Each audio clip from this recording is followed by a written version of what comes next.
साईं, ठीक है, मैं जानता हूं कि तुम दौड़ते हुए आकर मुझे रोक रहे हो और बुला भी रहे हो। मैं ये भी जानता हूं कि दुनिया के सितम से घबरा रहे हो, इसलिए शायद संकोचित हो। कहीं इस फकीर का दोष तुम पर ना लग जाए, इस बात से तो नहीं घबरा रहे। परंतु एक बात मेरी बिल्कुल समझ में नहीं आई कि तुमने मुझे साईं नाम से क्यों पुकारा। साईं, यह मेरे अंतरात्मा की आवाज है साईं। और कहते हैं अंतरात्मा की आवाज तो परमात्मा की आवाज होती है ना। अब ये नाम आपको स्वीकार करना होगा बाबा। कृपया ये नाम आप स्वीकार कर लीजिए बाबा, स्वीकार कर लीजिए।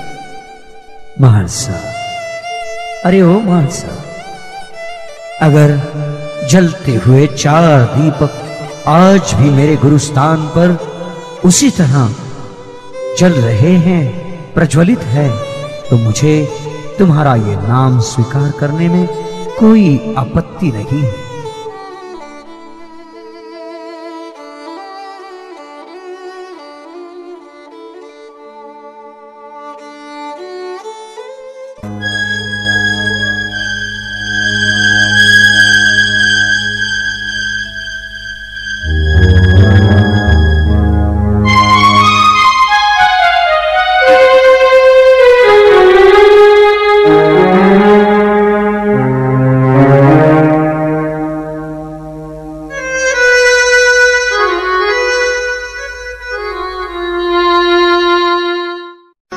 बाबा बाबा बाबा, देखिए बाबा, मेरे साईं, ये जलते हुए 4 दीपक देखो बाबा, देखो।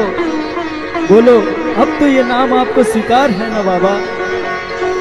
अवश्य, सबका मालिक एक है, सबका मालिक एक है। साई राम साई श्याम साई श्याम साई राम, साई राम साई श्याम साई श्याम साई राम, साई राम साई श्याम साई श्याम साई राम। मानसापति के साथ बाबा निकले, जाकर बाइजा से मिले। बाइजा को देखा, बाबा ने बड़ी क्रोधित थी, बड़ी गुस्से में थी। चिमटा उठाकर तो पहले बाबा को मारने के लिए आगे आई, फिर पता नहीं हाथ क्यों रुक गए। कहने लगी, तुम सभी एक जैसे हो। कृष्ण भी अपनी मां को छोड़कर चला गया, यशोदा को छोड़कर चला गया, तुम भी मुझे छोड़कर चले गए। बाबा को यह बात अच्छी नहीं लगी। बाबा ने कहा कि अगर मैं अगला जन्म लूं तो तेरी कोख से लूं, यही मेरी कामना है। सदगुरु साईनाथ महाराज की।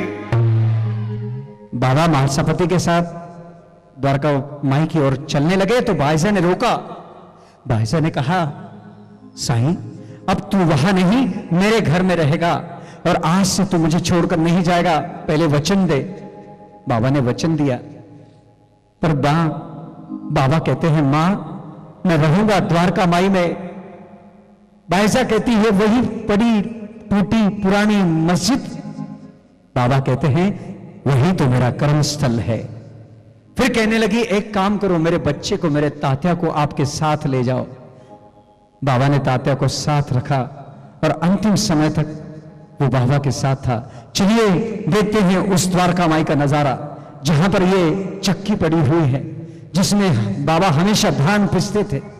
कहा जाता है कि इस चक्की में जब धान डाला जाता है, उसके दाने पीसकर आटा बन जाते हैं।